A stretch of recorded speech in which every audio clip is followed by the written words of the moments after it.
रहीम अस्सलाम वालेकुम दोस्तों, उम्मीद करता हूँ आप बिल्कुल ठीक ठाक होंगे। दोस्तों आज है 19 अक्टूबर सन 2021 और दिन है मंगल का। आज है 12 रबीउल अव्वल भी।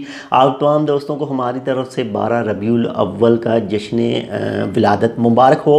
तो दोस्तों आज ओमान और बांग्लादेश टीमों के मबैन एक क्रिकेट मैच भी है और ये स्टार्ट हो चुका है। टॉस जीती थी बांग्लादेश ने और बांग्लादेश ने ही बैटिंग का फ़ैसला किया था और ये हो रहा है अल अमरात क्रिकेट स्टेडियम में।